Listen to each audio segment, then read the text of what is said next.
بسم الله الرحمن الرحيم إن الحمد لله نحمده ونستعينه ونستغفره ونعوذ بالله من شرور أنفسنا ومن سيئات أعمالنا من يهده الله فلا مضل له ومن يضلل فلا هادي له وأشهد أن لا إله إلا الله وحده لا شريك له وأشهد أن محمدا عبده ورسوله صلى الله عليه وعلى آله وأصحابه أجمعين. Amma ba'd. Para pemirsa yang dirahmati Allah Subhanahu wa taala, masih bersama kajian kitab Al-Arba'in fi Mabani al-Islam wa Qawaid al-Ahkam. 40 hadis tentang pokok-pokok Islam dan dasar-dasar hukum yang dihimpun oleh Imam An-Nawawi rahimahullahu taala. Dan pada pertemuan yang lalu telah kita bahas bersama hadis Abi Ya'la Shaddad bin Aus Al-Khazraji radhiyallahu anhu, bahwasanya Rasulullah sallallahu alaihi wasallam bersabda, yang artinya sungguh Allah telah memerintahkan berbuat baik dalam segala sesuatu atau atas segala sesuatu. Maka kalau kalian membunuh, hendaklah kalian memperbaiki cara membunuh. Dan jika kalian menyembelih, hendaklah kalian memperbaiki cara menyembelih. Dan hendaklah seorang di antara kalian menajamkan pisaunya dan mengistirahatkan binatang sembelihannya. Hadis riwayat Muslim. Adapun hari ini kita akan mempelajari hadis selanjutnya. Hadis nomor 18 dari rangkaian Arba'in Nawawiyah, yaitu hadis Mu'adz bin Jabal dan Abi Dzar Al-Ghifari radhiyallahu anhuma. Imam An-Nawawi rahimahullahu taala mengatakan, an Abi Dzar wa Mu'adz ibn Jabal radhiyallahu anhuma anna Rasulullah sallallahu alaihi wasallam qala اتق الله حيثما كنت وأتبع السيئة الحسنة تمحوها وخالق الناس بخلق حسن. رواه الترمذي وقال حديث حسن وفي بعض النسخ حسن صحيح. Yang artinya diriwayatkan dari Abu Dzar Jundub bin Junadah Al-Ghifari dan Abu Abdurrahman Mu'adz bin Jabal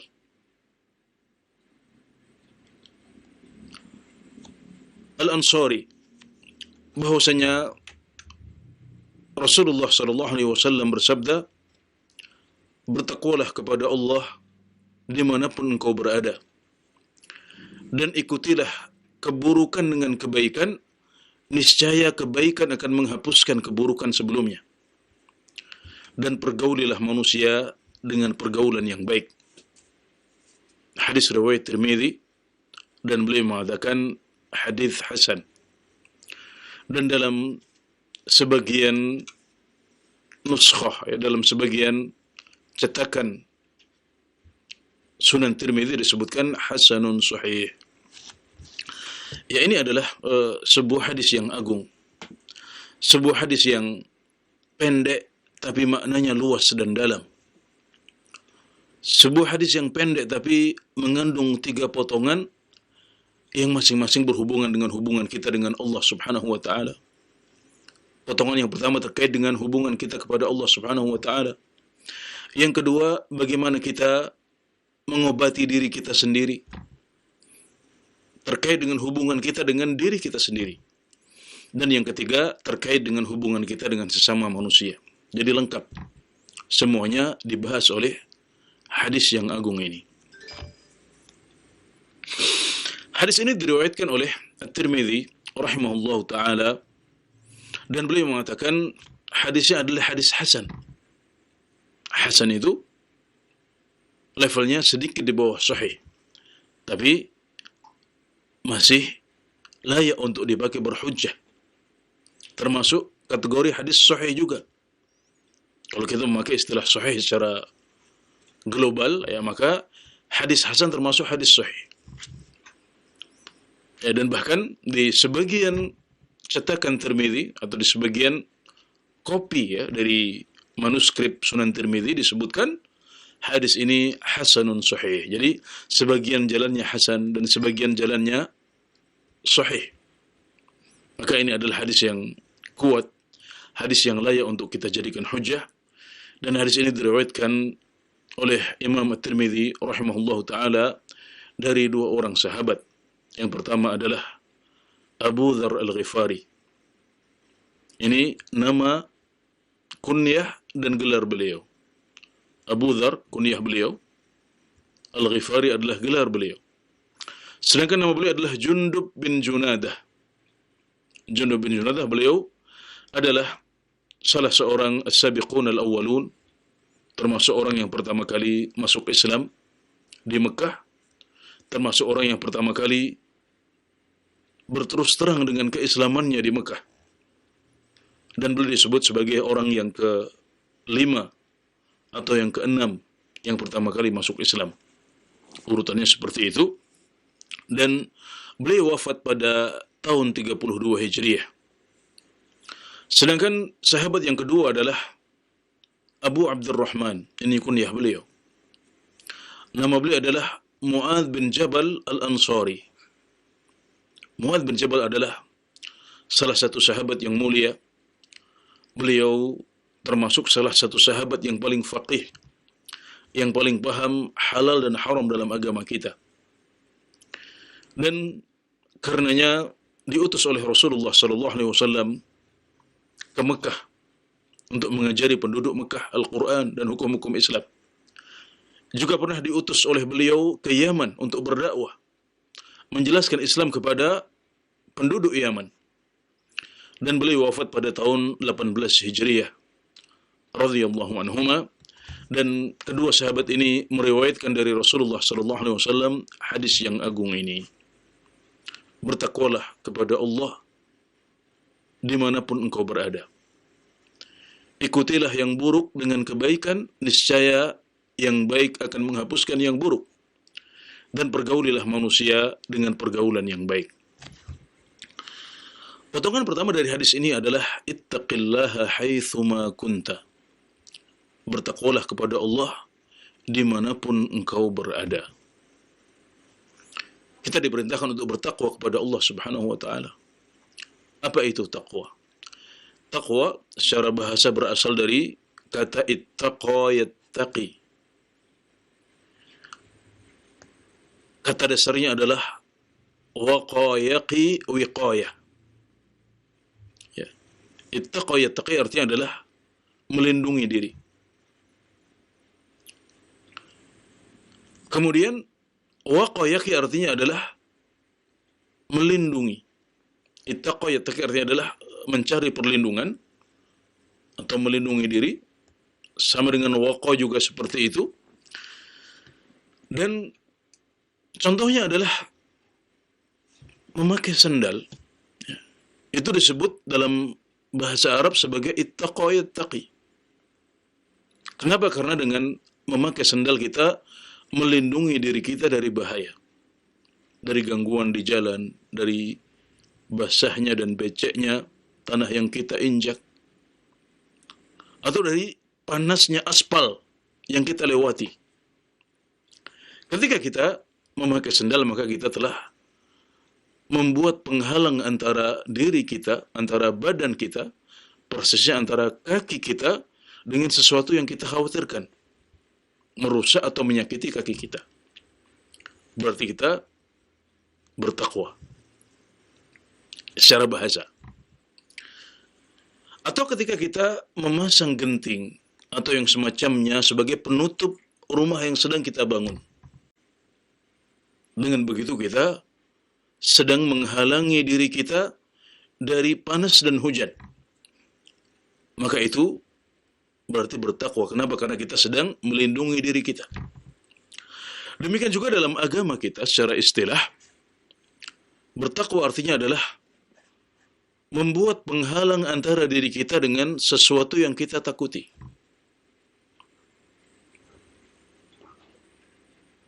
Bertakwa kepada Allah artinya adalah menjadikan penghalang antara diri kita dengan murka dan azabnya. Kita membuat penghalang yang bisa menghalangi diri kita dari murka dan azab Allah Subhanahu wa taala. Itu namanya bertakwa.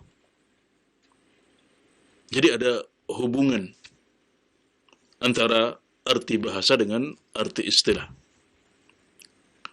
Jadi ketika dikatakan ittaqillah, bertakwalah kepada Allah, artinya buatlah penghalang antara dirimu dengan murka dan azab Allah Subhanahu wa taala. Ini arti dari bertakwa. Kemudian para ulama menjelaskan bagaimana caranya agar kita terhalang dari murka dan azab Allah Subhanahu wa taala, dari neraka dan azabnya. Caranya adalah dengan menjalankan perintah-perintah Allah semampu kita dan meninggalkan semua larangannya. Apa yang diperintahkan kita laksanakan, apa yang dilarang kita hindari dan kita tinggalkan, maka itulah cara kita agar bisa terlindung dari murka dan azab Allah Subhanahu wa taala. Talq bin Habib radhiyallahu anhu, Talq bin Habib rahimahullahu taala mengatakan, "At-taqwa an ta'mala bi ta'atillah ala nurin min Allah tarju thawab Allah. Wa an tatruka ma'siyat Allah ala nurin min Allah takhsha 'adzab Allah." Bertakwa itu adalah melakukan ketaatan kepada Allah Subhanahu wa taala atas dasar cahaya, yakni ilmu dari Allah Subhanahu wa taala, dengan maksud mengharap pahala dari Allah Subhanahu wa taala. Kita menjalankan perintah-perintahnya, kita menaati perintah-perintahnya atas dasar ilmu, pentingnya ilmu, dengan harapan kita bisa mendapatkan pahala dari Allah Subhanahu wa taala. Juga menghindari maksiat kepada Allah Subhanahu wa taala atas dasar cahaya dan ilmu dari Allah juga, karena kita takut dari azab Allah Subhanahu wa taala. Sementara Ibnu Mas'ud radhiyallahu anhu mengatakan, "Ittaqullaha haqqa tuqatih." Ketika beliau menafsirkan firman Allah Subhanahu wa taala ini, "Ya ayyuhalladzina amanu ittaqullaha haqqa tuqatih." Wahai orang-orang yang beriman, bertakwalah kepada Allah dengan sebenar-benar takwa. Ibnu Mas'ud menafsirkan ayat ini dengan mengatakan, "An yuta'a fala yu'sa, wa yudhkara fala yunsa, wa an yushkara fala yukfar." Bertakwa kepada Allah dengan sebenar-benar takwa adalah menaatinya sehingga kita tidak berbuat maksiat kepadanya, tidak menentangnya, tidak membangkang kepadanya, tapi kita mentaati Allah Subhanahu wa taala. Kemudian mengingat Allah dan tidak melupakannya. Kita terus zikir, selalu ingat Allah Subhanahu wa taala dan tidak melupakannya. Juga selalu bersyukur kepada Allah dan tidak kufur kepadanya. Ini di antara beberapa definisi takwa kepada Allah Subhanahu wa taala yang disebutkan oleh para ulama. Dan dalam hadis ini Nabi Muhammad SAW menekankan kepada kita untuk bertakwa kepada Allah dimanapun kita berada. Jadi bertakwa kepada Allah dalam semua kondisi kita, baik dalam keadaan susah maupun senang, dalam keadaan bahagia maupun sedih, kita harus bertakwa kepada Allah Subhanahu wa taala. Dalam keadaan bahagia kita bertakwa kepada Allah, dalam keadaan sedih pun kita harus bertakwa kepada Allah Subhanahu wa taala. Tidak boleh untuk mengeluarkan kata-kata yang buruk, tidak boleh melakukan aksi-aksi yang dilarang seperti menangis meraung-raung, merobek-robek baju, memukul-mukul wajah saat kita sedang sedih. Juga bahkan bertakwa kepada Allah saat kita sedang marah, saat kita sedang tidak suka, sedang emosi. Makanya di antara doa Nabi Muhammad SAW adalah meminta kepada Allah agar diberikan taufik untuk bisa mengucapkan kalimatul haq, bisa mengeluarkan kata-kata yang hak, saat sedang marah. Ini semuanya adalah wujud dari takwa kepada Allah dalam semua kondisi. Juga dalam semua zaman, dalam semua waktu, di siang hari, di malam hari kita bertakwa kepada Allah Subhanahu wa taala. Di masa muda dan tua, tidak ada batasannya. Terus kita bertakwa kepada Allah, beribadah kepadanya, tidak bermaksiat kepadanya, sampai kita dipanggil oleh Allah Subhanahu wa taala sebagaimana firman Allah, wa'bud rabbaka hatta ya'tiyakal yaqin. Dan sembahlah Tuhanmu sampai datang kepadamu kematian. Ya, yakin dalam ayat ini artinya adalah kematian. Maka kita dituntut untuk terus beribadah kepada Allah Subhanahu wa taala dan tidak bermaksiat kepadanya dalam semua waktu kita. Juga dimanapun kita berada. Ittaqillaha haitsu ma kunta. Bertakwalah kepada Allah dimanapun engkau berada. Di desa, di kota, di dalam negeri maupun di luar negeri. Baik dalam keadaan ramai maupun dalam keadaan menyendiri. Kita terus bertakwa kepada Allah baik di masjid, ketika dilihat orang maupun juga saat kita sedang menyendiri. Dan ini adalah sesuatu yang tidak mudah. Imam Syafi'i rahimahullah ta'ala mengatakan, a'azzul asya'i thalatha. Hal yang paling sulit, hal yang paling jarang adalah 3 hal. Yang pertama, al-judu fi qillah. Tetap murah hati, tetap dermawan saat kita sedang susah dan tidak memiliki banyak harta. Harta saat banyak, maka akan lebih mudah kalau kita bersedekah dan berderma. Tapi tetap berderma dan tetap murah hati saat harta kita sedang menyusut, saat bisnis kita sedang tidak lancar, saat kita sedang tertimpa musibah. Maka ini adalah sesuatu yang lebih sulit. Kemudian yang kedua adalah wal wara'u fi khalwah. Wara' kepada Allah Subhanahu wa taala saat kita sedang menyendiri. Ya, bertakwa kepada Allah saat kita sedang di masjid, saat ada banyak orang, itu lebih mudah. Tapi bertakwa kepada Allah saat kita sedang menyendiri di kamar kita, di rumah kita, tidak ada yang melihat kecuali hanya Allah Subhanahu wa taala saja. Maka ini tidak mudah. Ini sangat sulit. Juga yang ketiga adalah wa kalimatul haq 'inda man yurja wa yukhaf. Mengucapkan kalimatul haq, mengucapkan kalimat hak. Saat kita sedang berada di depan orang yang kita takuti atau kita harapkan. Jadi ada seseorang yang sedang kita takuti, kita takut. Kalau sampai salah ngomong maka mungkin dia akan mendolimi kita atau dia akan menyiksa kita. Maka di sini kita diuji apakah bisa mengucapkan kata-kata hak, tetap mengatakan apa adanya, jujur. Atau di depan orang yang sedang kita harapkan, kita punya harapan pada dirinya, yang seandainya kalau salah ngomong mungkin harapan itu tidak akan terwujud. Maka ini adalah 3 perkara yang paling sulit dan paling jarang menurut Imam Syafi'i rahimahullah ta'ala. Menjadi dermawan saat sedang kesulitan, wara' saat sedang menyendiri, dan mengucapkan kalimat hak di depan orang yang kita harapkan atau orang yang kita takuti. Ittaqillaha haitsu ma kunta. Bertakwalah kepada Allah dimanapun engkau berada. Ini adalah potongan hadis yang pertama. Adapun potongan hadis yang kedua adalah wa atbi'i sayyi'atal hasanata tamhuha. Dan ikutilah keburukan dengan kebaikan, niscaya yang baik akan menghapuskan yang buruk. Subhanallah. Meskipun kita sudah berusaha bertakwa kepada Allah dengan sebenar-benar takwa, maka pasti suatu saat kita jatuh juga dalam kesalahan. Karena kita bukan malaikat, kita adalah manusia. Kita adalah orang yang kadang salah, kadang benar. Tidak selalu benar seperti para malaikat. Maka siapapun kita, Selagi kita masih manusia, maka pasti kita akan jatuh dalam kesalahan.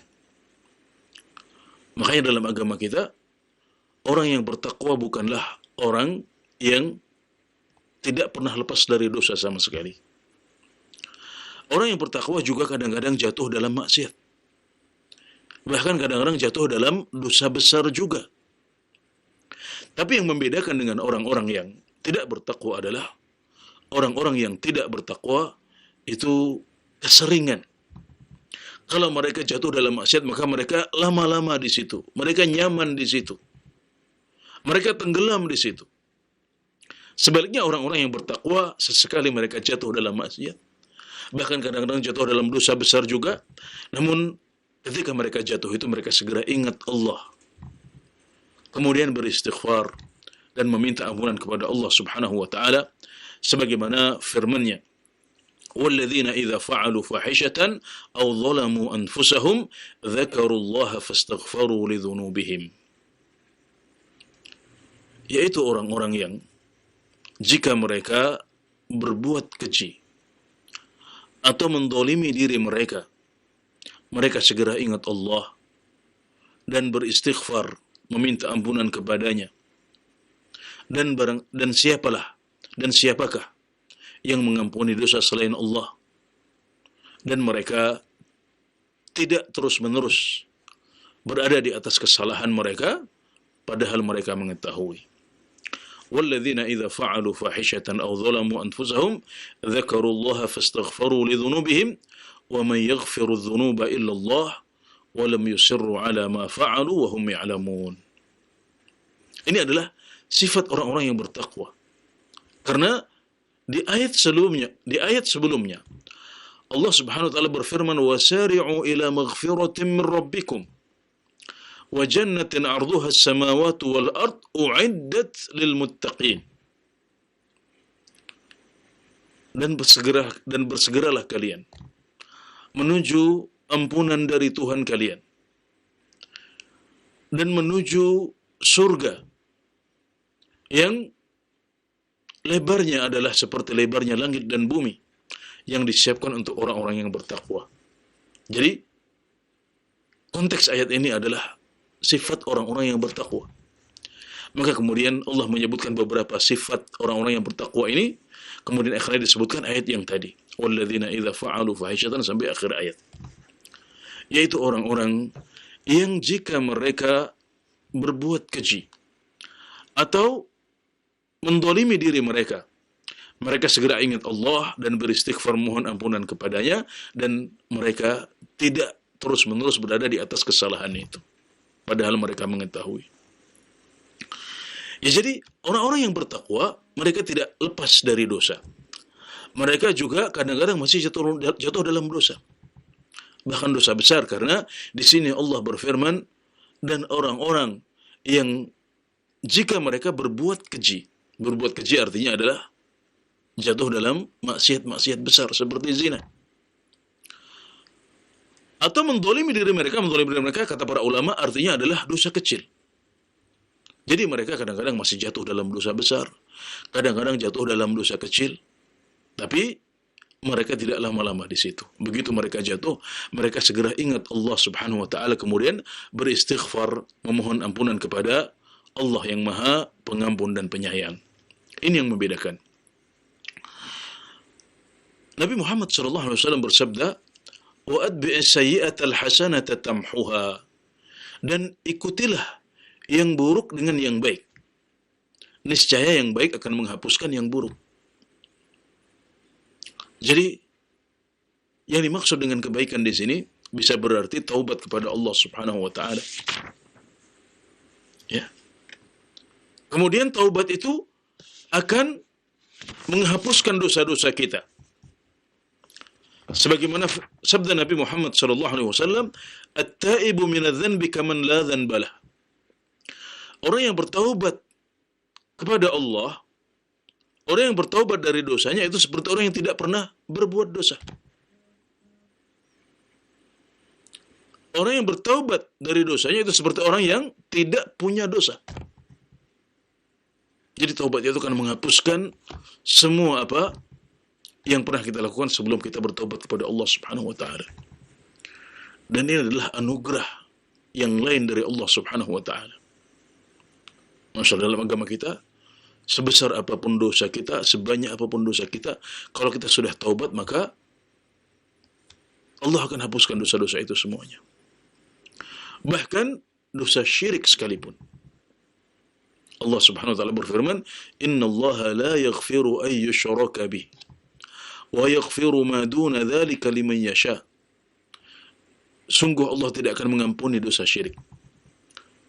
Tapi Allah akan mengampuni dosa lain selain syirik atau yang di bawah syirik bagi yang Dia kehendaki. Apa artinya tidak diampuni di sini? Artinya tidak diampuni kalau kita meninggal di atasnya.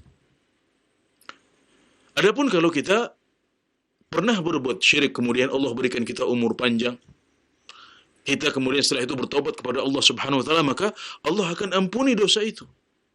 Jadi, dosa syirik tidak diampuni kalau kita meninggal di atasnya.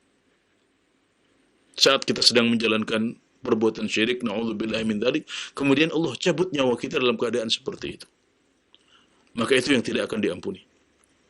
Adapun kalau kita diberikan umur panjang oleh Allah Subhanahu wa taala, kemudian kita diberikan taufik untuk bertaubat dari dosa syirik itu, maka Allah akan mengampuni dosa syirik sekalipun. Sebagaimana para sahabat Rasulullah sallallahu alaihi wasallam juga, banyak di antara mereka yang dahulu juga pernah berbuat syirik di zaman jahiliyah. Namun ketika akhirnya Allah berikan mereka umur panjang, mereka tidak dicabut nyawanya dalam keadaan musyrik itu, kemudian mereka bertaubat kepada Allah Subhanahu wa taala, maka akhirnya dosa mereka semuanya diampuni.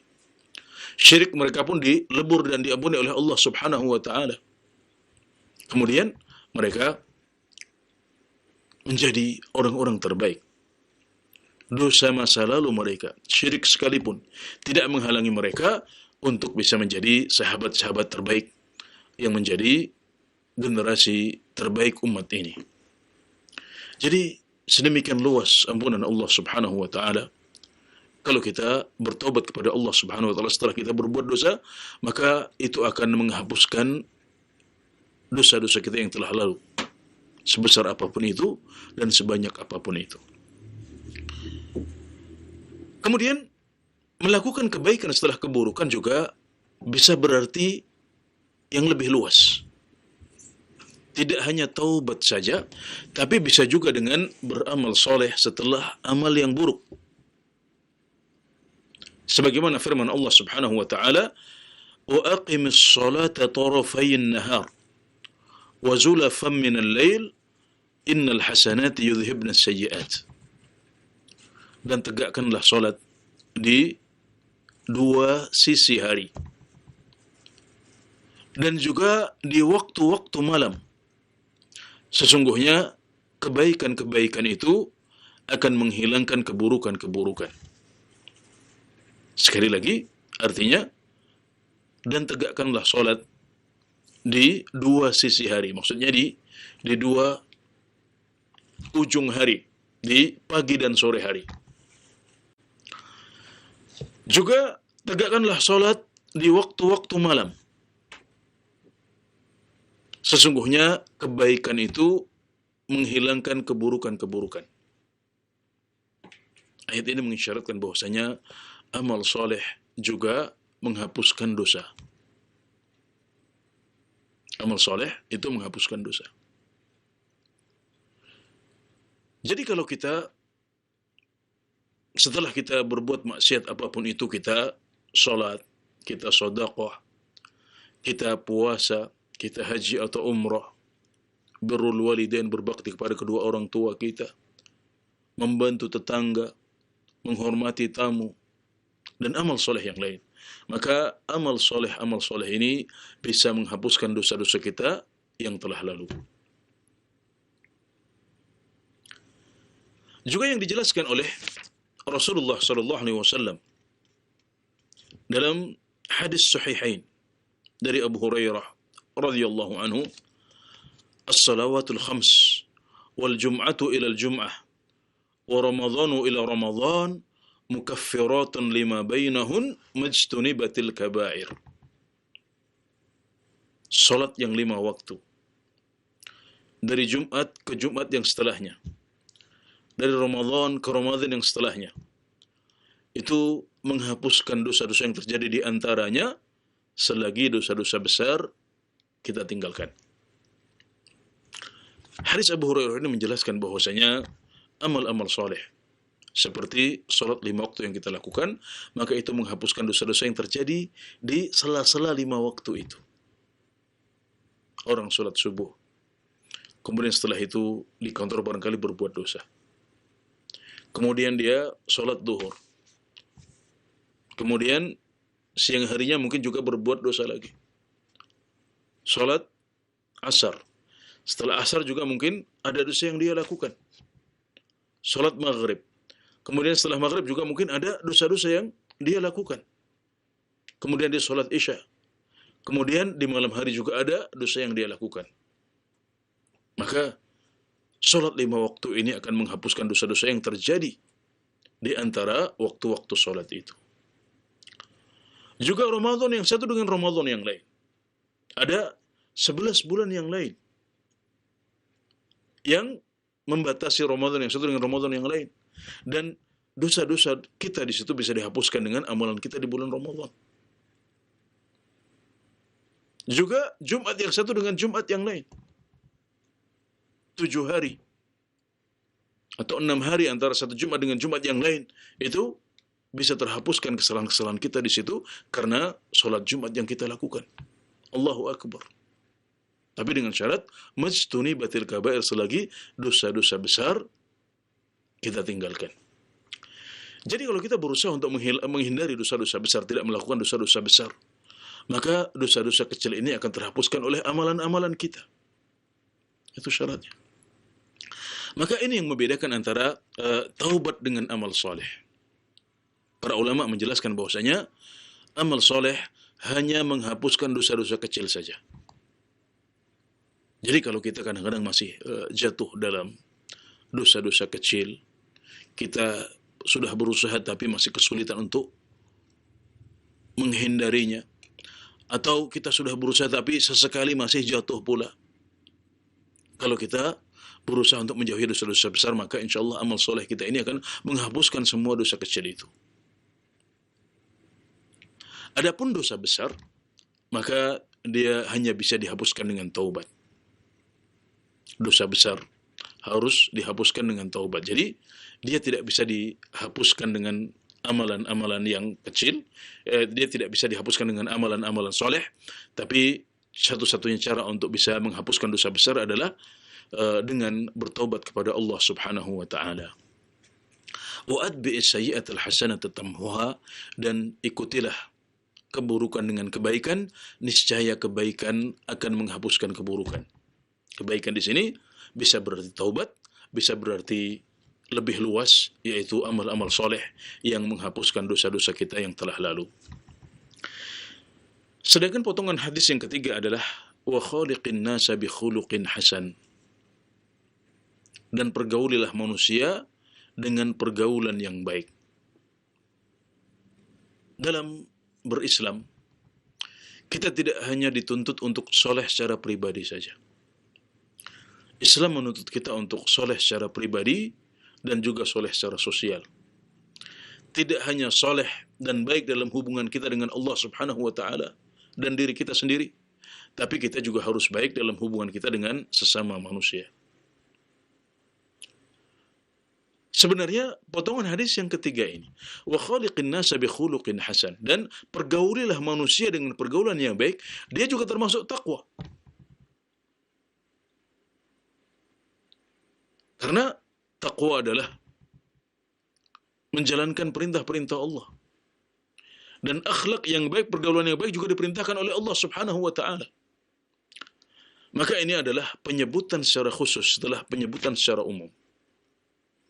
Jadi Nabi Muhammad SAW sengaja menyebutkan akhlak, menyebutkan pergaulan kepada orang lain, setelah menyebutkan takwa yang memiliki makna lebih luas.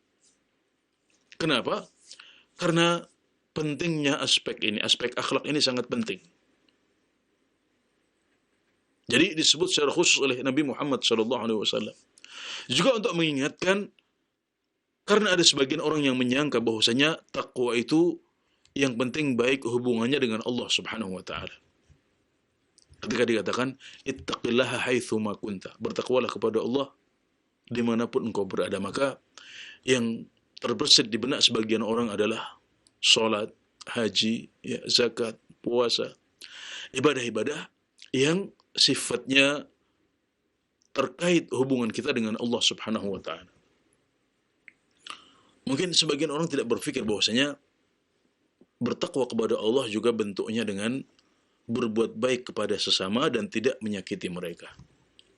Nah, ini yang ingin diingatkan oleh Rasulullah sallallahu alaihi wasallam, maka beliau menyebut potongan hadis yang ketiga ini secara khusus. Wa khaliqin nasa bi khuluqin hasan, dan pergaulilah manusia dengan pergaulan yang baik. Kita punya orang tua, kita punya anak-anak, kita punya pasangan-pasangan kita. Mereka adalah orang-orang yang paling berhak untuk mendapatkan kebaikan dan pergaulan yang baik dari kita. Lebih luas dari itu, keluarga besar kita, tetangga kiri kanan dan sekitar kita, tetangga satu RT, satu RW, satu kelurahan, satu desa, satu kota, teman-teman di kantor, orang-orang yang bersama kita di tempat kerja kita, di tempat kuliah kita, tempat sekolah kita. Mereka semuanya adalah orang-orang yang harus kita hormati dan mendapatkan pergaulan yang baik dari kita. Wa khaliqin nasa bi khuluqin hasan, dan pergaulilah manusia dengan pergaulan yang baik. Nabi Muhammad sallallahu alaihi wasallam bersabda, "La yu'minu ahadukum hatta yuhibba li akhihi ma yuhibbu li nafsihi." Tidaklah beriman seorang di antara kalian sampai dia mencintai untuk saudaranya apa yang dia cintai untuk dirinya sendiri. Dan akhlakul karimah, akhlak kita kepada sesama ini sungguh dinilai besar dan tinggi oleh Rasulullah sallallahu alaihi wasallam. Dan dalam banyak hadis beliau menjelaskan kedudukan akhlak ini. Di antaranya hadis riwayat Ahmad dan Abu Dawud dari Abu Hurairah radhiyallahu anhu, dari Nabi Muhammad sallallahu alaihi wasallam, beliau bersabda, "Akmalul mu'minina imanan ahsanuhum khuluqan." Orang yang paling sempurna imannya di antara kaum mukminin adalah orang yang paling bagus akhlaknya. Jadi bahkan Nabi Muhammad sallallahu alaihi wasallam menjadikan akhlak sebagai standar keimanan kita. Yang paling bagus akhlaknya, maka itulah yang paling tinggi imannya di sisi Allah Subhanahu wa taala. Beliau juga bersabda dalam hadis Aisyah, "Innal mu'min la yudriku bi husni khuluqihi darajatis shaimi wal qa'im." Sungguh seorang mukmin itu dengan akhlak baiknya, dengan akhlakul karimahnya, dia bisa mencapai derajat orang yang banyak puasa dan banyak salat. Kita semuanya memimpikan untuk bisa banyak sholat, banyak puasa. Tapi tidak semua kita bisa seperti itu. Nah, kalau kita adalah orang-orang yang tidak diberikan taufik untuk bisa banyak sholat dan puasa, mungkin kita melakukan yang wajib-wajib saja, sedikit melakukan yang sunnah, maka barangkali Allah bukakan untuk Anda pintu muamalah dengan manusia, pintu kebaikan kepada orang lain, di mana amalan ini lebih ringan bagi kita untuk kita lakukan daripada melakukan sholat dan puasa. Ada sebagian orang yang seperti itu. Ibadah vertikalnya, ya, ibadah yang terkait dengan hubungan dia dengan Allah, seperti sholat dan puasa, tidak banyak. Tapi Allah bukakan untuknya pintu ibadah sosial. Mengasuh anak yatim, menghormati tamu, menghormati tetangga, birrul walidain, silatul rahim. Ini semuanya adalah medan akhlakul karimah yang kalau kita masuk ke situ, kalau kita tidak mengabaikan pintu ibadah yang satu ini, maka kita bisa mencapai derajat orang-orang yang banyak puasa dan banyak sholat meskipun kita tidak banyak puasa dan sholat. Ini adalah dalilnya. Sabda Nabi Muhammad SAW, riwayat Ahmad dan Abu Dawud dengan sanad yang sahih, Yang artinya sungguh seorang mukmin itu dengan akhlak baiknya bisa mencapai derajat orang yang banyak sholat dan puasa. Juga masih hadis riwayat Abu Dawud dan Ahmad dari Abu Darda radhiyallahu anhu, dari Nabi Muhammad sallallahu alaihi wasallam, beliau bersabda, "Ma min syai'in yudha'u fil mizan athqalu min husnil khuluq. Wa inna sahiba husnil khuluq la yablughu bihi darajata sahibis shaumi was shalah." Tidak ada sesuatu yang diletakkan di timbangan amalan yang lebih berat daripada akhlak yang baik, husnul khuluq. Dan sungguh orang yang punya akhlak yang baik bisa mencapai derajat orang yang banyak puasa dan salat. Penegasan untuk apa yang sudah disampaikan di depan, bahwasanya pintu ibadah sosial bisa membuat derajat kita terangkat, menyamai derajat orang-orang yang banyak puasa dan salat. Ditambah lagi bahwasanya husnul khuluq, akhlak yang baik adalah amalan yang paling berat timbangannya di mizan, timbangan akhirat kita. Maka jangan sampai kita meninggalkan pintu ibadah yang satu ini. Dan Nabi Muhammad SAW bersabda dalam hadis Abu Umamah, "Ana za'imun bi baitin fi a'lal jannah liman hasuna khuluquh." Aku menjamin surga aku menjamin rumah di surga yang paling tinggi untuk orang yang akhlaknya baik. Ana za'imun bi baitin fi a'lal jannah liman hasuna khuluquh. Allahu akbar. Jaminan sebuah rumah bukan hanya di surga, tapi di surga yang paling tinggi. Untuk siapa? Untuk orang yang akhlaknya baik. Maka ikhwani sekalian, hendaknya kita tidak mengabaikan pintu ibadah yang satu ini. Apalagi kalau kita merasa kurang mendapatkan taufik dalam sholat dan puasa kita. Maka barangkali dengan ibadah sosial kita bisa mencapai derajat orang-orang yang diberikan taufik untuk bisa banyak sholat dan puasa. Lantas, bagaimana kita mempergauli orang-orang di sekitar kita dengan akhlak yang baik? Al-Hasan Al-Basri rahimahullah ta'ala menafsirkan atau mendefinisikan husnul khuluq, akhlak yang baik, dengan beberapa contoh. Beliau mengatakan al-karamu wal-badlatu wal-ihtimal. Husnul khuluq itu adalah dermawan, kemudian ringan tangan, membantu dan berbuat baik. Kemudian yang ketiga adalah sabar. Jadi yang pertama adalah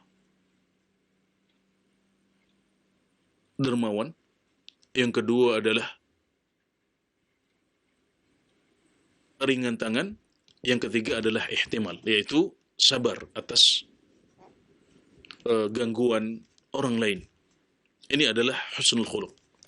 Sementara Abdullah bin Al-Mubarak mengatakan husnul khuluq itu adalah bastul wajh wa badlul ma'ruf wa kafful adha.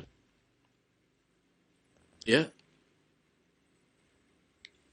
berseri-seri saat berjumpa dengan orang lain, kemudian ringan tangan dalam berbuat baik, yang ketiga adalah menahan diri kita dari mengganggu dan menyakiti orang lain.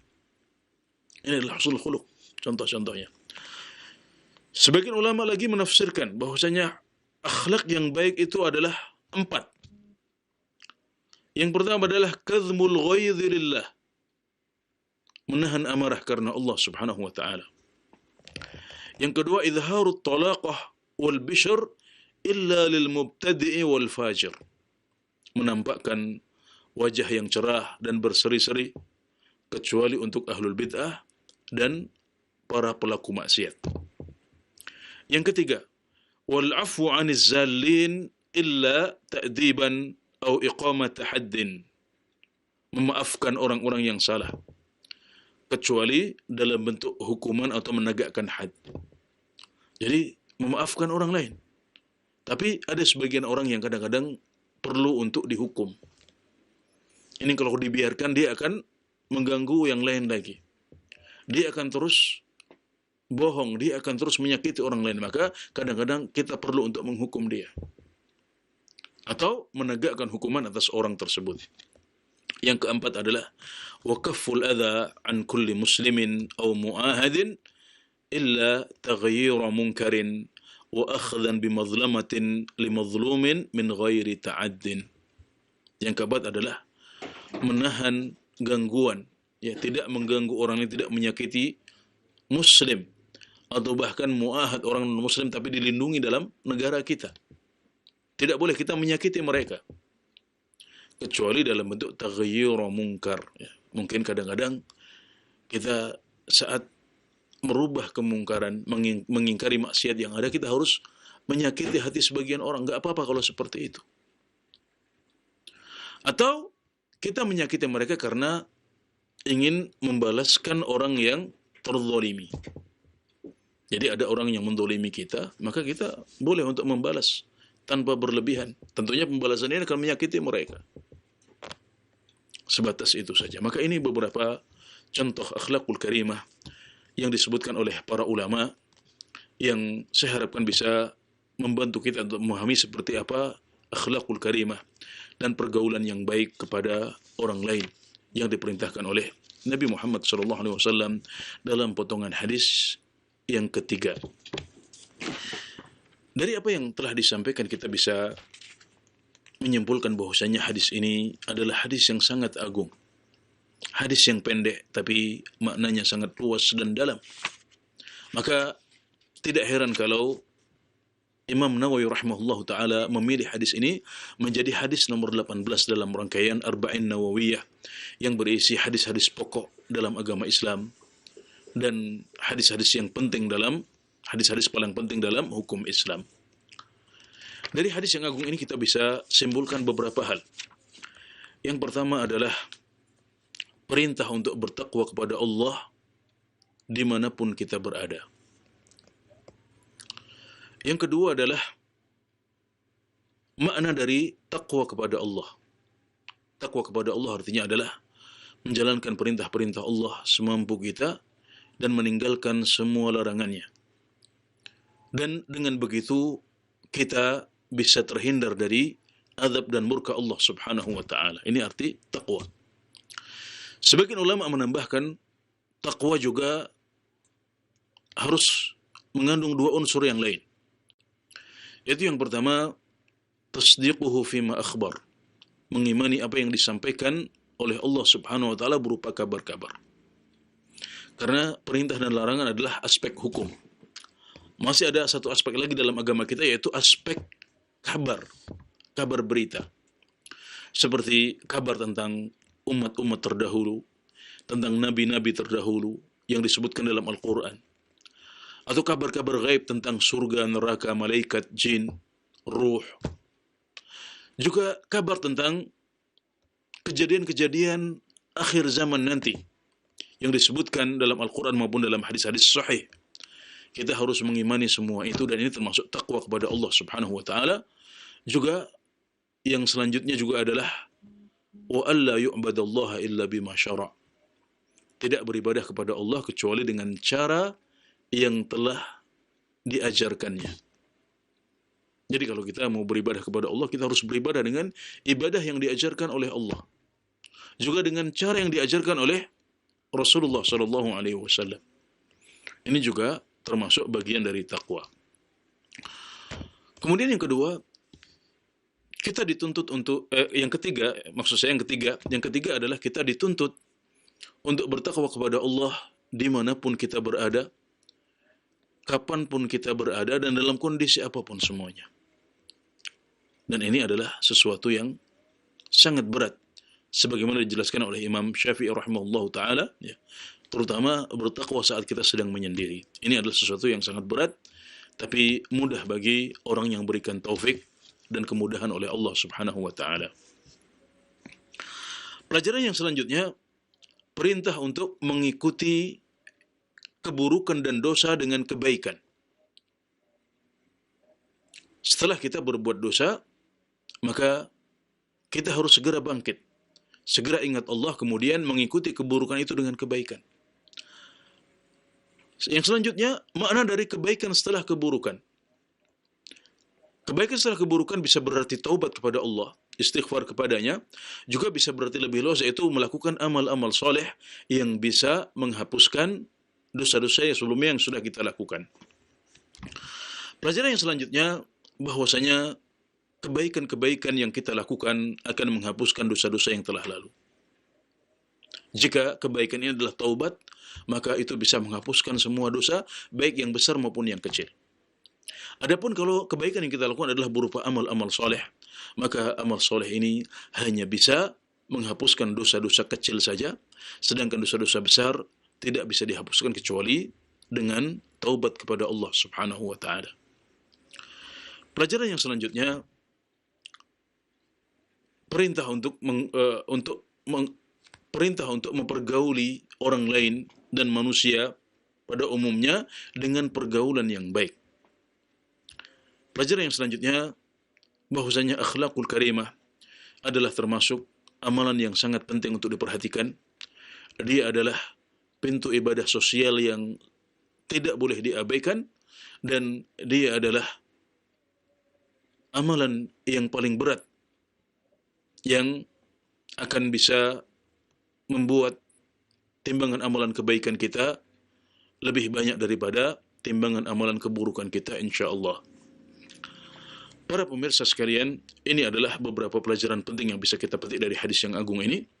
Semoga bermanfaat. Wallahu ta'ala a'lam wa sallallahu ala nabiyyina Muhammad wa ala alihi wa sahbihi wa sallam wa akhiru da'wana anil hamdulillahi rabbil alamin. Nah, jazakallahu khairan wa barakallahu fikum kepada Ustadz Anas Burhanuddin MA Fidhahullah Ta'ala atas pembahasan materi yang sangat bermanfaat sekali di kesempatan sore yang berbahagia ini berkaitan dengan penjelasan dari kitab Syarah Hadits Arba'in Nawawi di hadis yang ke-8 berkaitan dengan takwa kepada Allah Subhanahu wa taala dan akhlak yang terpuji. Nah, ikhwatal Islam jazakumullah, saatnya kami membuka sesi tanya jawab. Silakan bagi Anda yang ingin bertanya secara langsung. Halo. Halo. Ya. Assalamualaikum.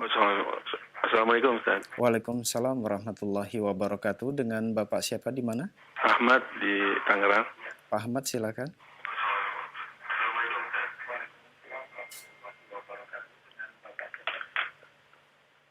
Ahmad di Tangerang, Ustaz. Ya, mohon maaf Pak Ahmad, sebelum dilanjutkan terlebih dahulu dikecilkan volume televisi atau radionya. Kalau sudah silahkan. Ya Ustaz,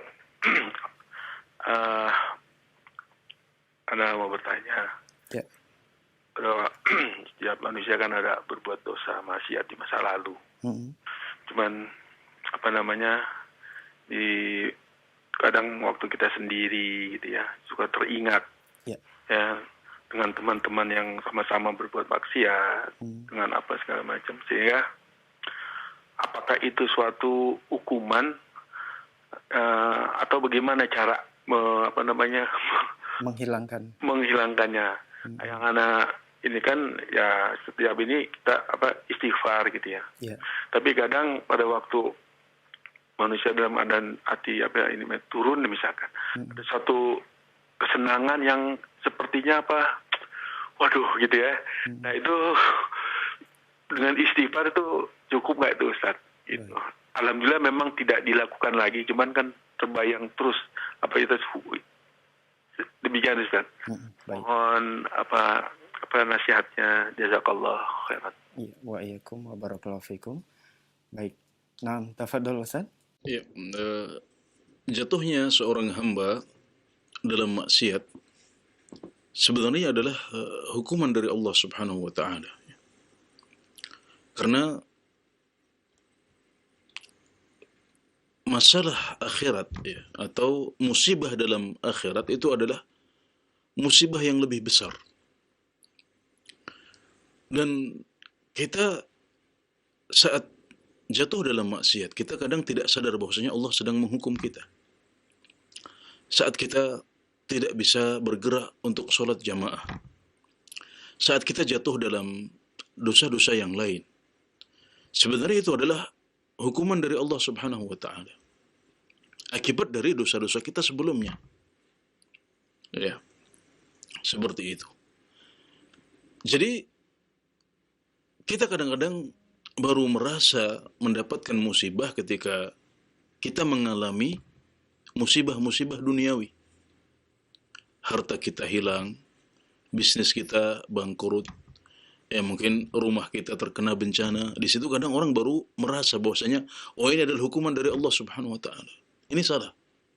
Padahal yang kemarin dosa yang kita lakukan, maksiat yang kita lakukan, sholat wajib yang kita tinggalkan atau sholat jamaah yang tidak kita lakukan, dan berbagai maksiat yang itu adalah hukuman juga dari Allah Subhanahu wa taala.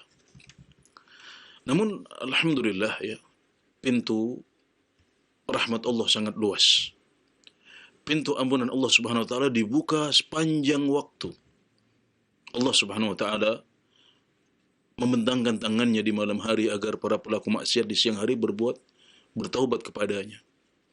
Dan dia membentangkan tangannya di siang hari agar para pelaku maksiat di malam hari bertaubat kepadanya di siang hari. Ini rahmat Allah Subhanahu wa taala.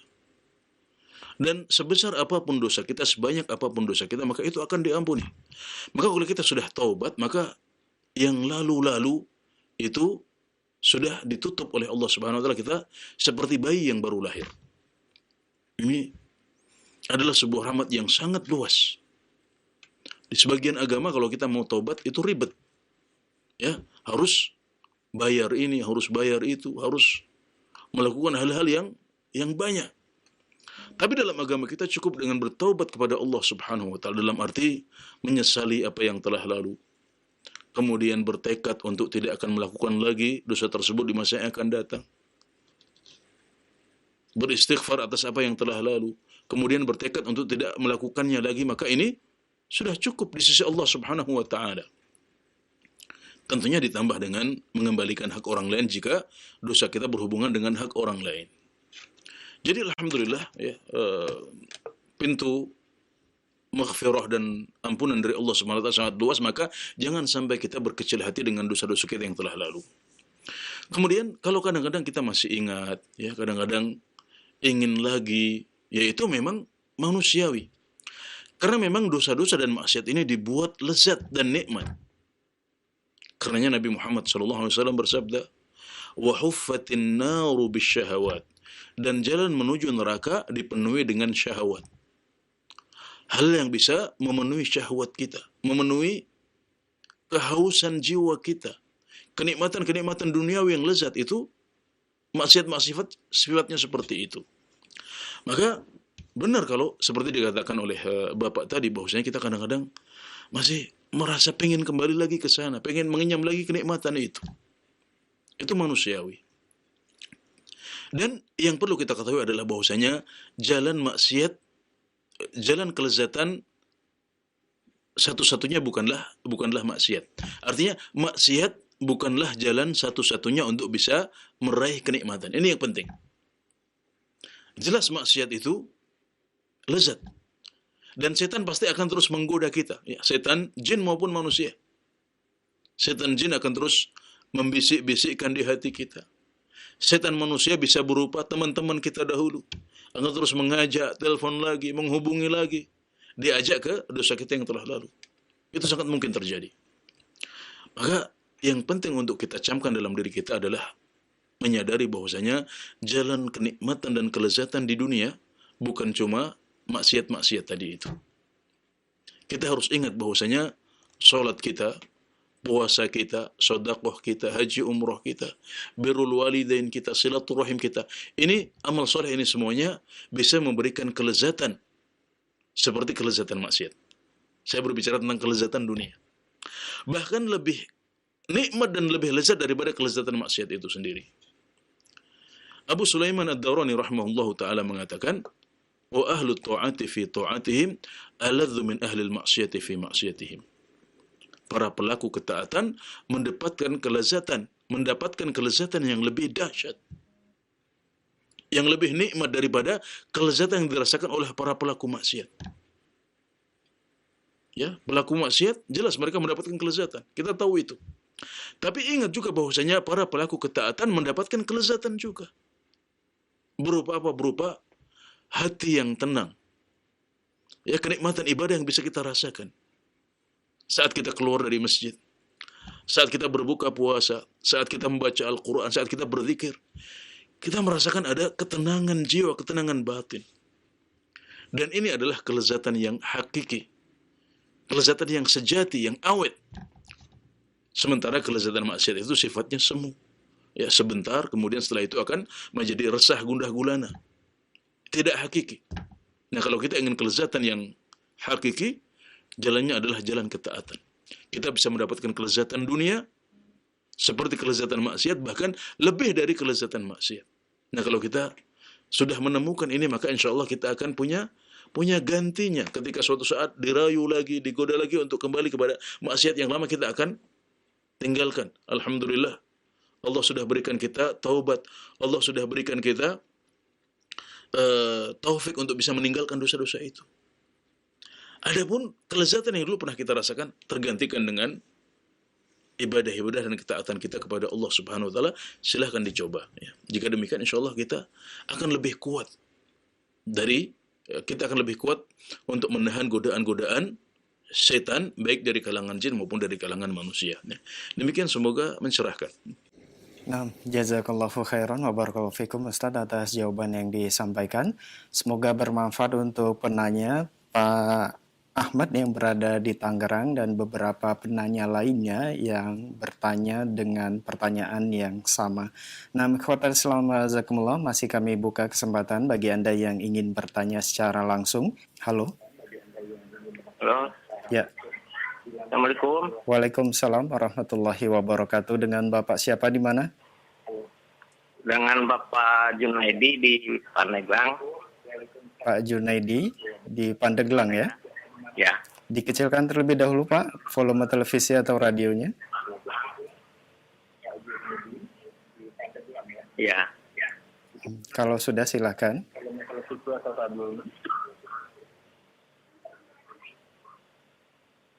Assalamualaikum warahmatullahi wabarakatuh. Waalaikumsalam warahmatullahi wabarakatuh. Boleh Pak Ustadz, saya nih di luar tema ini tanyanya. Ya, silakan Pak, langsung. Ini Pak, saya suka selalu ngikutin Roja. Masalah saya suka ngimamin gitu ya. Ya. Pada ini estetika ngimamin dan makmum, alhamdulillah saya suka ini. Kata saya rapatkan barisan tarosung antadilu gitu ya. Dan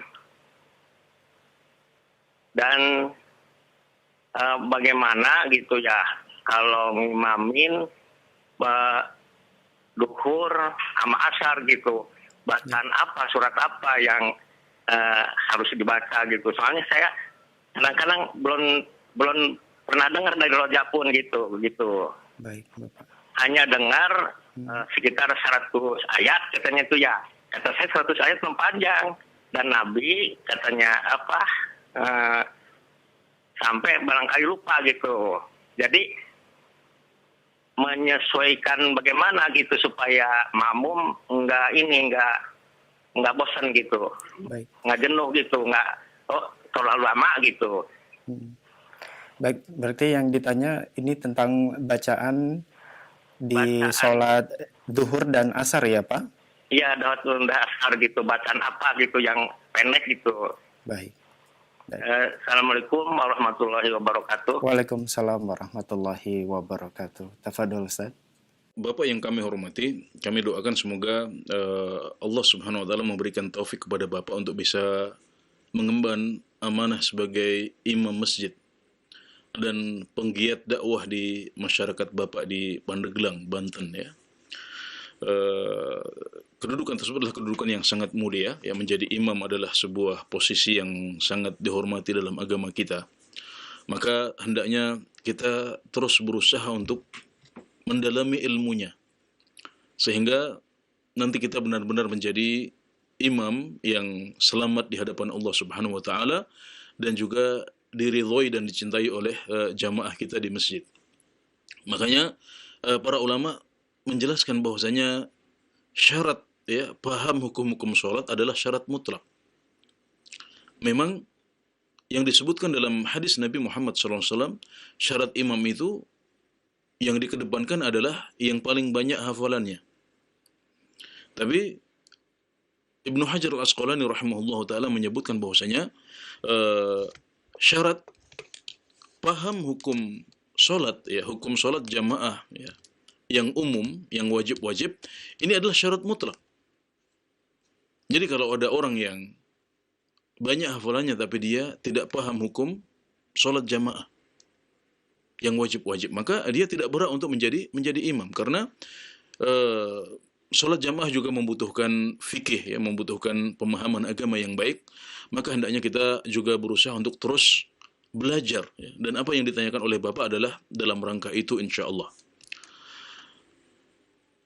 Allah Subhanahu wa taala berfirman dalam Al-Qur'an, ya, faqra'u ma tayassara minal Qur'an. Maka bacalah apa yang mudah dari Al-Qur'an. Nah, ini adalah dalil umum untuk ibadah salat kita. Jadi semua salat kita bisa menggunakan ayat ini, yaitu kita boleh membaca surat apa saja atau ayat apa saja. Tidak ada ayat khusus atau surat khusus yang harus dibaca di rakaat tertentu atau di salat tertentu. Jadi apapun yang kita baca maka itu sah. Yang penting dari Al-Qur'an.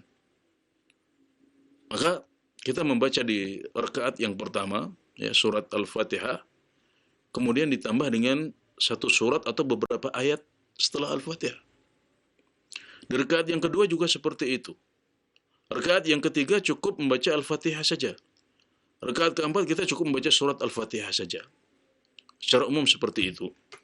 Dan memang ada sebagian salat yang disebutkan bahwasanya Nabi Muhammad SAW di dalamnya membaca surat-surat tertentu, ya, seperti salat Jumat, kemudian salat Id, salat subuh di hari Jumat, kemudian salat qabliyah subuh, ya, salat qabliyah maghrib.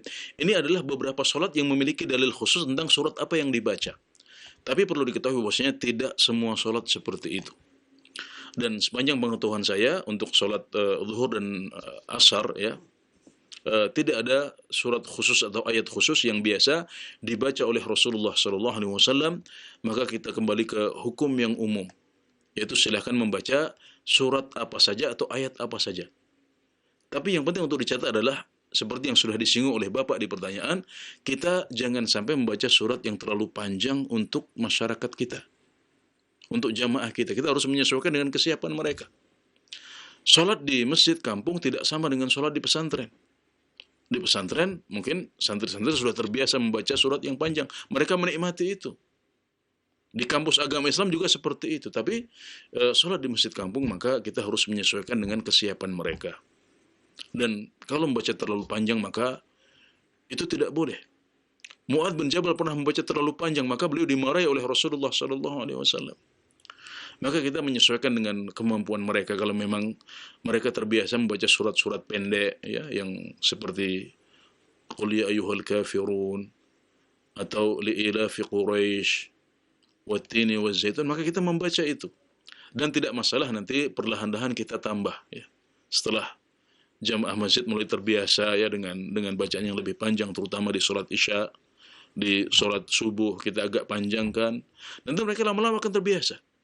Jadi kita bisa tambah lagi sehingga nanti bisa mengamalkan beberapa surat panjang yang dicontohkan oleh Rasulullah SAW.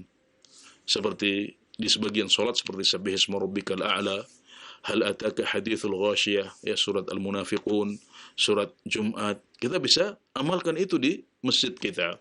Tapi kalau memang saat ini belum siap, maka kita jangan langsung membaca surat-surat yang panjang, tapi cukup surat pendek-pendek dulu. Nanti kemudian perlahan-lahan bisa ditingkatkan kepada surat-surat yang lebih panjang. Ya, demikian. Semoga membantu dan mencerahkan. Nah, syukron wa jazakallahu khairan Ustaz atas jawaban yang disampaikan. Semoga bermanfaat untuk penanya, Pak Junaidi yang berada di Pandeglang, Banten. Nah, kami beralih ke pertanyaan melalui pesan singkat yang sudah masuk di kesempatan ini. Dari hamba Allah di Riau, Assalamualaikum warahmatullahi wabarakatuh Ustaz. Ustaz, bagaimana sikap kita jika dipuji orang atas kebaikan atau keberhasilan yang kita lakukan? Dan mohon nasihatnya Ustaz agar kita tidak termasuk menjadi hamba yang kufur nikmat. Mohon nasihatnya, jazakallahu khairan.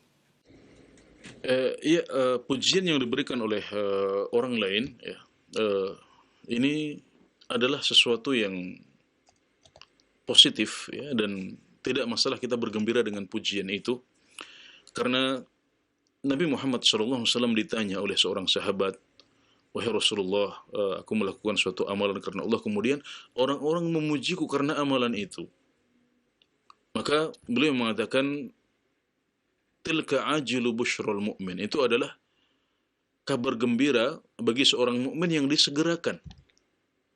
Insya Allah kalau kita ikhlas menjalankan suatu amalan, suatu ibadah, ya, kemudian ada orang yang memuji, maka tidak masalah kita bergembira karenanya. Bahkan kita harus bergembira dengan pujian itu, karena itu adalah kabar gembira yang disegerakan. Artinya insya Allah kita dapat surga, kita dapat apa yang dijanjikan oleh Allah di akhirat, ya, ketika waktunya tiba nanti. Tapi sekarang di dunia kita sudah mendapatkan sebagian dari kegembiraan itu.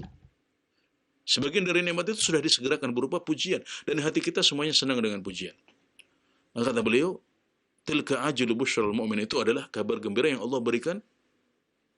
Itu adalah kabar gembira yang disegerakan untuk seorang mukmin. Maka tidak masalah kita bergembira, namun yang perlu diingat adalah bahwasanya kecintaan atau kegembiraan ini, kegembiraan hati kita ini, kalau kita tidak olah dengan baik, maka nanti itu akan berpengaruh pada ibadah kita yang selanjutnya. Dikhawatirkan berpengaruh, karena akhirnya kita senang pujian. Kemarin kita ikhlas, kita mengharapkan pujian orang, tapi di ibadah besok bisa jadi kita tergoda, karena ternyata pujian itu melenakan. Pujian itu disenangi oleh jiwa kita. Dikhawatirkan nanti di ibadah yang selanjutnya, di amalan yang selanjutnya, kita justru malah mencari pujian manusia, dan ini adalah riya tentunya, yang justru akan menghilangkan dan menghancurkan pahala amalan kita. Na'udzubillahi min dzalik. Maka harus hati-hati. Jadi kalau kita sudah ikhlas beramal, ya, kita harus selalu ikhlas beramal. Dan kalau kita sudah ikhlas kemudian ada yang memuji dalam ibadah kita, maka kita nggak masalah bergembira, dan kegembiraan itu tidak merusak keikhlasan kita kepada Allah Subhanahu wa Ta'ala. Kemudian juga hendaknya saat kita dipuji, ya, kita boleh bergembira, tapi juga jangan lupa bahwasanya itu semuanya dengan taufik dari Allah Subhanahu wa Ta'ala. Kita ucapkan alhamdulillah, kita ucapkan juga terima kasih, nggak masalah kita katakan kepada orang yang memuji. Juga ada sebuah contoh yang barangkali cocok, ya, untuk kita sebutkan di forum atau di sesi ini, karena ada hubungan yang erat, ya, yaitu ketika Abu Bakar As-Siddiq radhiyallahu anhu dipuji oleh sebagian sahabat yang lain. Beliau berdoa kepada Allah Subhanahu wa Ta'ala. Doa ini adalah, Allahumma ij'alni khairan mimma yadhunnun. Ya Allah, jadikanlah aku lebih baik daripada apa yang mereka sangka. Allahumma ij'alni khairan mimma yadhunnun waghfir li ma la ya'lamun, dan ampunilah aku ya Allah karena aib-aib yang tidak mereka ketahui. Karena sebenarnya ketika kita dipuji orang itu kan karena Allah menutupi aib kita. Kita punya aib yang banyak, tapi Allah tutupi itu. Maka kita berdoa semoga Allah menjadikan kita lebih baik daripada persangkaan orang. Juga semoga Allah mengampuni aib-aib dan dosa-dosa kita yang tidak mereka ketahui. Wala tu'akhidhni bima yaqulun. Doa yang ketiga, dan jangan engkau hukum kami atau hukum aku dengan apa yang telah mereka ucapkan. Bisa jadi mereka salah ya Allah, tapi jangan hukum aku, jangan hukum kami dengan apa yang mereka ucapkan berupa pujian atau yang lain. Ya. Ini adalah sebuah doa yang agung yang dicontohkan oleh Abu Bakar As-Siddiq radhiyallahu anhu, dan kita bisa meneladani beliau saat dipuji oleh orang lain. Ini beberapa kiat dan beberapa athar atau beberapa hal yang kami ingat sehubungan dengan pertanyaan yang disampaikan. Semoga bermanfaat. Wallahu ta'ala a'lam. Nah, jazakallahu khairan wa barakallahu fikum Ustaz atas jawaban yang disampaikan. Semoga bermanfaat untuk penanya yang berada di Riau. Nah, dan karena keterbatasan waktu, itu merupakan pertanyaan terakhir di kesempatan ini. Dan sebagai penutup atau ikhtitam, Ustaz, mohon disampaikan. Tafadhol, Ustaz. Ya, sebagai penutup kita ingat kembali hadis agung yang diriwayatkan oleh Mu'adz bin Jabal dan Abu Dzar Al-Ghifari, bahwasanya Nabi Muhammad SAW bersabda, bertakwalah kepada Allah dimanapun kalian berada, dimanapun kamu berada. Ikutilah keburukan dengan kebaikan, niscaya keburukan akan dihapus oleh kebaikan itu. Dan pergaulilah manusia dengan pergaulan dan akhlak yang baik. Ini adalah hadis agung yang sudah kita pelajari bersama, maka sekarang mari kita amalkan hadis yang sudah kita pelajari bersama ini, sehingga menjadi hujjah yang menguntungkan kita, bukan justru menjadi hujjah atas kita semuanya. Demikian, semoga bermanfaat. Wallahu ta'ala a'lam. Wa sallallahu ala nabiyyina Muhammad wa ala alihi wa sahbihi wa sallam.